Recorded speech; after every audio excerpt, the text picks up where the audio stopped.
Good evening, everyone, and welcome to the Joel Taylor Show, sponsored by Jefferson's of Carrollton. I'm Patrick Edson, and of course, I'm here with head coach Joel Taylor. Coach Taylor, how are you tonight?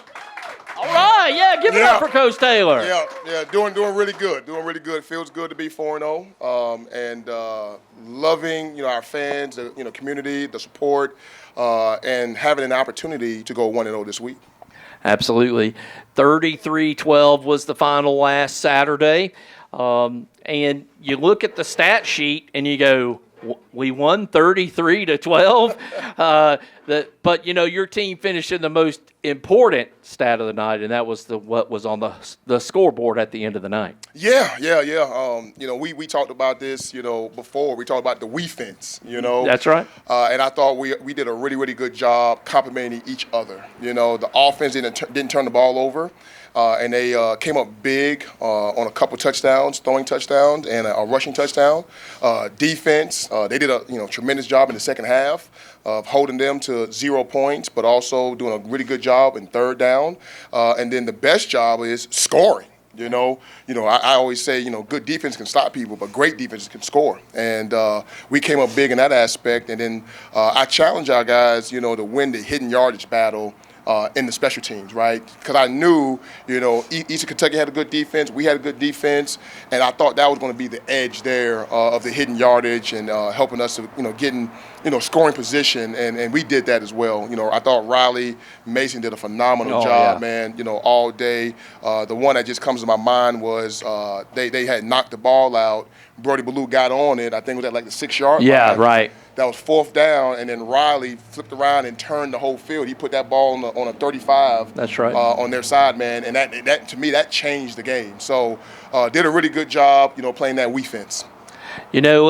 One term I really love, that you use all the time is sins, right? Self-inflicted negatives. Yeah. And your team, managed not to do that to themselves on Saturday night, and they had the 2 takeaways, and probably the biggest takeaway of the night, in my opinion, while I was calling the game on ESPN Plus, was the scoop and score by Festus Davis. Talk to us a little bit about that play and what it meant for your team going into half. Yeah, that was huge, man. And I think I said in the press conference, Festus, we usually do a stretch, a couple hours before the game.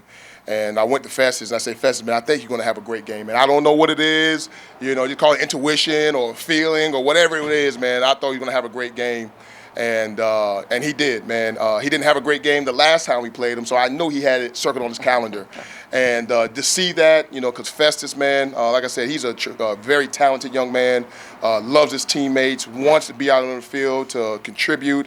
And for him to do that was awesome, man. And like I said, it put our team in position, put us up. But also, when you talk about momentum, I thought that was huge, man. Anytime the defense scores. But that was huge by Festus, and I'm glad to see him do it. And then in the second half, he came up with a big safety, kind of helped ice the game in that fourth quarter for you. He had a good night, 4 tackles, 2 sacks, 2 forced fumbles, I believe, for you as well. Yeah. I thought he was going to get Defensive Player of the week. Yeah, and I said that on the broadcast. I told Parker Gore, I said, if he's not Defensive Player of the Week in the United Athletic Conference, I got to see who is, because he had a great game on Saturday. He had a great game, but unfortunately, the guy that got Defensive Player of the Week actually got National Defensive Player of the Week. right. So he was second best, man. But he was a Defensive Player of the Week in our room on our team. And Jai Carter had an interception as well. I think that was, if I'm not mistaken, I think it was his first career interception. Yeah, man. Another guy, man. I think that does a really, really good job. He's a young guy that's contributing. And that was the other thing I thought was really, really important too, man. We had some guys that went down, but we had guys that stepped up. Yeah. We had, T.J. Lockley went down. We had DeAndre went down, and then we had, Latrell went down. Right. So for those guys to step up, T.J. Lesser stepped up. Jordan D stepped up, and then Jai Carter, he stepped up, man. I think he had like 6 tackles. So he's a good young player for us, and I'm excited to see him continue what he do. So you go in with the lead, 21-12 at the half, and then you come back out in the second half, and your defense pitches a shutout. Yeah. And I love talking about defense. You got on me last week about not talking defense, so we're going to talk about plenty of defense tonight here on the Joel Taylor Show. Coach, once again, I mean, they just came out in the second half and really took over the football game. Yeah. Coach Woody Blevins and his staff does a tremendous job. They really, really do. But I gotta gonna give major credit to guys that sometimes people don't see. They see them, but they don't see them because they get so close to that quarterback, but don't actually get the sack, but they get the hurry. Yep. Our D-line has done a tremendous job. You're getting ready to see one of the guys. He's going to come up, after me, David Hogue, man. He's been playing lights out, man. He is a ball of hell on the edge. And he does a really, really good job. Christian Hansen, man, does a tremendous job. You got big Rob Johnson inside. He's a Carrollton native. You got big Jeffrey Spate. He had a big sack for us. Yep.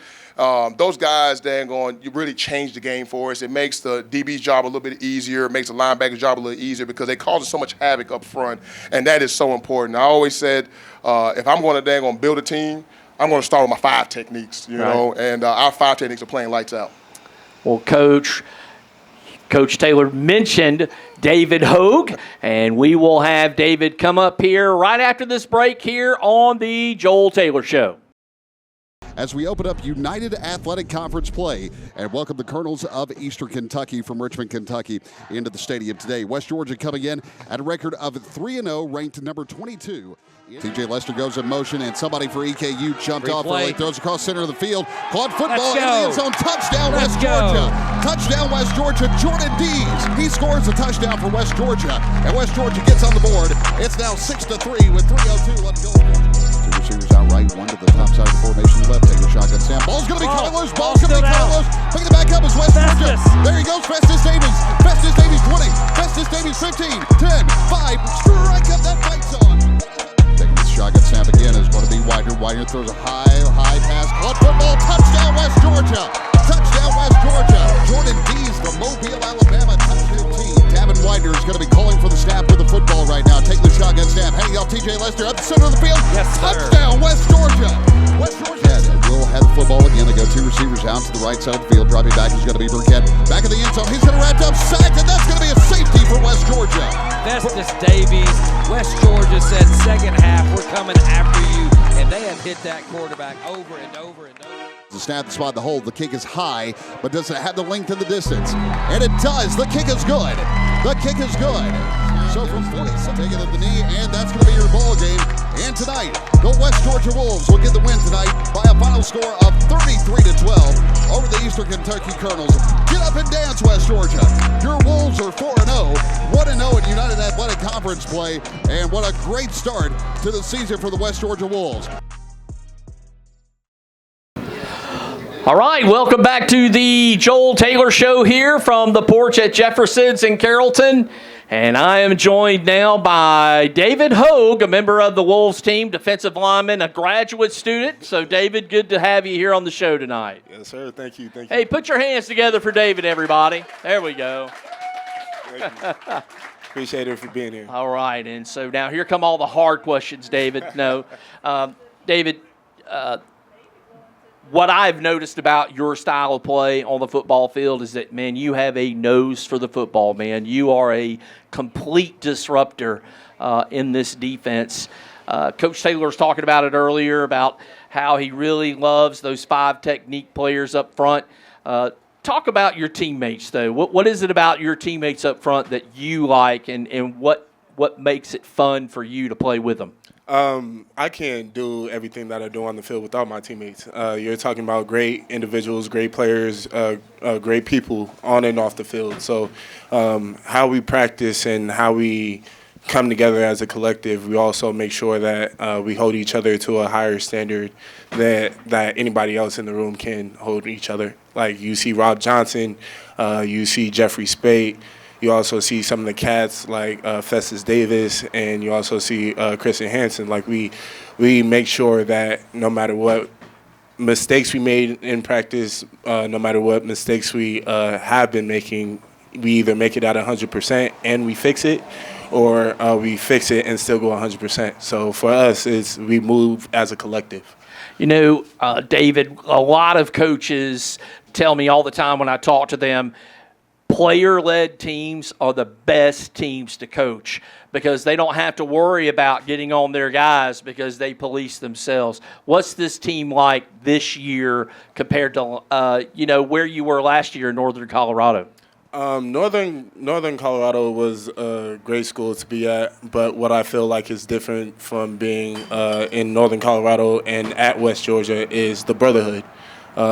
Again, like I said, the defense, the offense, the special teams, we can't do what we do without one of them. So we're brothers. Of course, we fight, we argue, we fuss, but no matter what, we all come together during game day.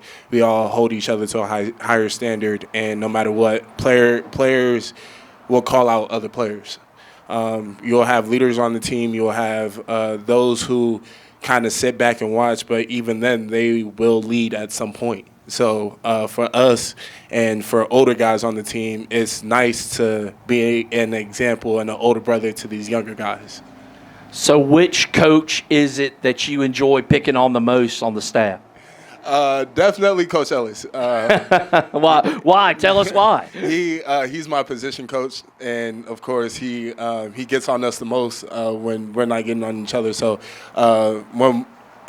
this goes with any D-line in our room. Whenever we have the chance to, we always pick on Coach Ellis. But it's always out of love, and it's always fun. So. Your football experience this year at West Georgia, you transfer in. You know that Coach Taylor and his staff are trying to build a new culture. What was that adjustment like for you coming in to Carrollton? For me coming into Carrollton, it was an experience. I came in the spring, and to move from Colorado to Georgia, that was the weather was great, right? It was. You went from like 75 to 105, right, in the middle of May? When I first came, it actually started snowing. So wow. But for me, it was definitely different, not knowing anybody and not being able to, be comfortable at first. But, of course, Coach Taylor, all the coaches and even most of the players, they took me in as family. And that's the brotherhood that I was talking about earlier. We created that so we could be able to play as one and win as one. Let's talk. Let me ask you a question about last Saturday night's matchup with the EKU. Of course, you and the team studied film all week. I'm sure you put in the game plan. But what was it about last Saturday night as a team you went into the game going, hey, we can win this football game? We just had to do our job, do our 111. Don't try to do anything else outside your job or outside your framework. No matter what, there's going to be close games. There's going to be games that we know that we can win. But the main thing that we had to learn was most of our mistakes we beat ourselves. And people try to do extraordinarily things instead of just doing their 111. So as long as we did our 111 and as long as I know that I'm not going to make every play. So does everybody in the defensive line, every linebacker, every offensive line. We all are going to make those mistakes. But as long as we do our 111 and as long as we do our job, then we'll see success. Selfless football, man. That is a winning combination and formula for David Hogue and the West Georgia Wolves this season. Give it up one more time for David Hogue. And when we come back, we will have Coach Joel Taylor back up with me, and we'll take questions from the audience next on The Joel Taylor Show. All right, fans, welcome back to The Joel Taylor Show here on the porch at Jefferson's in Carrollton. I'd like to ask you all to put your hands together for your wait staff this evening. We appreciate the hard work they bring here every Wednesday night, and thanks, of course, to Jefferson's. And so it is that time, Coach, for you to take questions from the audience. So if you'd like to have a question or ask Coach Taylor a question, here's the time you can do it. All right, and here comes the first one. All right.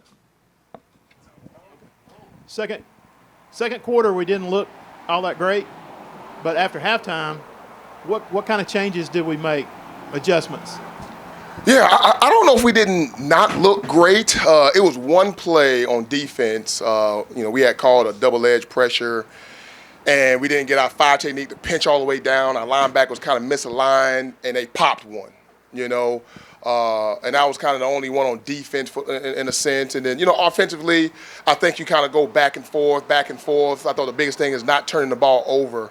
But going into halftime, one of the things I told our coaches, and I came in and told the players as well, it's 2 things that we got to get better at, right? The first one was on offense. It was we got to be able to run the ball better. Okay, and then on defense, it was getting off the field on 3rd downs. I thought in the first half, especially on defense, I thought, we bend. They kicked 2 field goals, but we didn't break. And then we misfit one, and they were able to hit it for a touchdown. But during that bend, they converted those 3rd downs, right? So, we got to do a good job getting off the field on 3rd downs, and the defense did that. And when they do that, you see that goose egg, So it wasn't nothing major. I thought schematically we were fine, all game. But I thought we were good for the most part. Yeah, and in that second half, Coach, I believe they only were able to muster about 130 yards of total offense on your defense in that second half. Yep, so. no doubt. Yep. All right, next question. Check. There you go, Jared. And right there. Hey, Coach. Hey.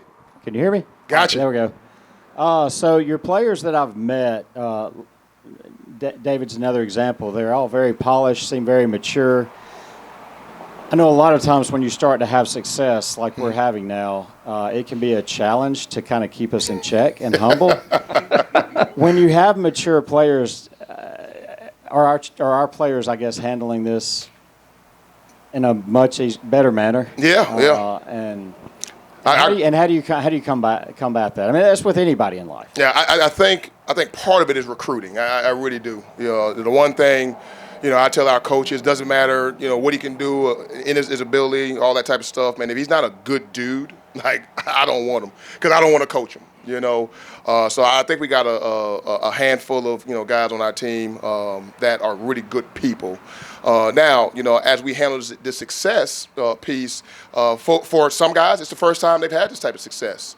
But the one thing I think I am very humble, and I think they kind of follow my lead in a sense. Now we do a good job of letting them know hey, we still haven't reached all our goals. I think that's important.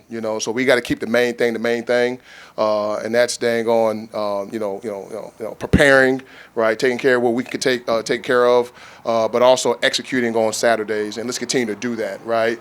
4-0 is great, but 5-0 sounds better. So we still have a lot of work to do. We got a really good schedule. Our conference is, like I said, one of the best conferences in the nation. So it's going to be very, very challenging. So, if you got the big head and you're getting complacent, then you're on the wrong football team. We got our work cut out for us. All right. Next question. All right, as we're waiting for that, I failed to mention earlier you're ranked in both national polls now, so congratulations as well to Coach Taylor and the Wolves. I did not know that.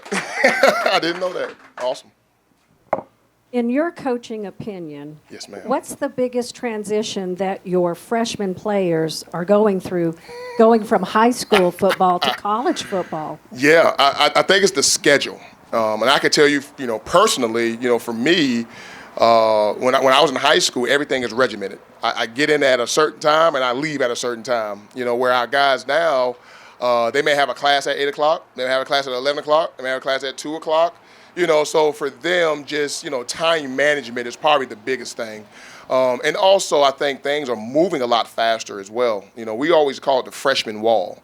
Around like week 6, week 7, freshmen hit a wall. I don't care who you are, you hit that wall because everything is going 100 miles an hour. You got to think, most of those guys graduate in May.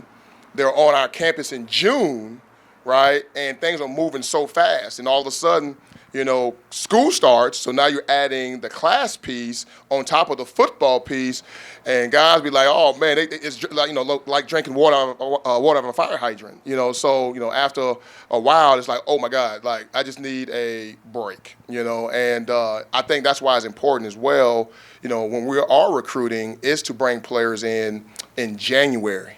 right, where everything is not moving as fast, right? We have spring ball, we lift weights, do those type of things, but spring ball is a lot different than the season, with their time and things of that nature. But they can get used to all that where they won't have that freshman wall in the season.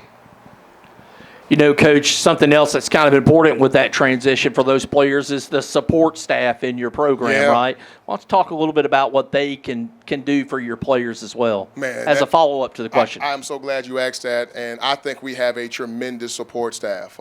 And first off, we got about 20 coaches on our staff, and I think that's important in today's college game. Back in the day, you could probably get away with that stuff, but it's so much stuff that goes into college football now. When you talk about the eating, the training, life off the field, social media, it's just so many things that happen. But I really believe in building a program, you got to be able to develop players, okay? So, you got basically 10 position groups, but if you got 2 coaches, right, coaching those guys, now they're getting better a lot faster. And then they can tag team, like if a guy's having problems off the field or, whatever the problem is, you got 2 guys that can handle those issues, and I think that's important. But also, when we talk about our support staff, you're also talking about, the people that, the people that nobody really sees as far as, like Miss Karen Allen, Matt Cook, Jared, Miss Taylor Shields, my DFO, man. Right. She allows me to be a head coach, right? All the logistical things, all the administrative things, she take care of all that stuff for me. And if she wasn't able to do that, then I would be a lot stressed right now, So, she allows me to be a head coach. And like I said, those other people, man, they allow us to, have success and get things that we need to be successful in the grand scheme of things. All right. Any other questions for Coach Taylor from the floor? Yes, we have a taker. Patrick, I'm glad you mentioned the support staff because that kind of flows into the question that I wanted to ask Coach. For a cross-country trip like you're about to make now, what all goes into that? Hotel reservations, meal reservations? How do you get your equipment out there? Do you load it on the plane, or what all goes into that? Yeah, a great question. Logistics is always important because I think the major thing for us, you want our players, everything is easy for them. You don't want them worried about anything but the game, right? So there's a lot of planning that goes into it, and that planning starts, way before, this time here. But for us, the one thing that I always want to do, for our guys, right, I want to keep it regimented, right? So we'll always, start everything here at the facility. We'll have our meetings. We'll have our, we call it Fast Fridays, so we'll move around. And then we'll get on the bus, right? So as we get on the bus, we're packing everything, all of our equipment underneath the bus. We'll take that to Atlanta, where we're going to fly out of. Then they will take everything off the bus and they'll put it on the plane, right? So everything's on the plane. We're packed up with our players, support staff. We'll have some, some fans that are going to come with us as well. Be pretty cool. So we'll land. We'll knock all that stuff, get all the stuff off the bus, pack the bus. Then we go to the hotel, right? Now, once we get to the hotel, now it's all about making sure everything is right for the hotel. When you talk about the meals, the meeting rooms, the training room, right? Because we got to have treatment, stuff like that. So that's important as well, and you got to have space for that as well. And then the meal is huge, right? I think our guys look forward to those meals. So, planning that out and having that, orchestrated as well, I think is important because we're gonna eat dinner there. Then the guys are gonna have a snack, right? So we give them a snack because I know those guys get hungry at night. For this trip here, we'll be 2 hours behind, right? So when our guys probably wake up, they're going to be really, really hungry, but it's really not time for like breakfast. So we'll have kind of a continental breakfast, then we'll have a brunch, then we'll have a pregame meal, which is our true lunch, and then we have our postgame meal. So whatever that postgame meal is when our guys get done. Now, this trip is going to be, pretty hard logistically as well, because their locker rooms are going to be about 0.7 miles away from the actual stadium. Wow. Yeah. So there'll be some logistical things there. I've never truly been at that stadium. So once we get to that hotel about 4:30, I got to take my butt over there and see how we're going to logistically get all that type of stuff done to make it as easy as possible on our guys. Because there's no way we can go from halftime all the way 0.7 miles and then come all the way back. So we got to make it as easy as possible for our guys. But that's a great question. Like I said, there's a lot that goes into it, a lot of planning. That goes into it, like I said, to make it really easy on our guys. Great question. All right, one more over here. I'm going to go rogue on this one. I'm actually wanting to ask David a question. Okay. As a player, how do you prepare for a long trip like this?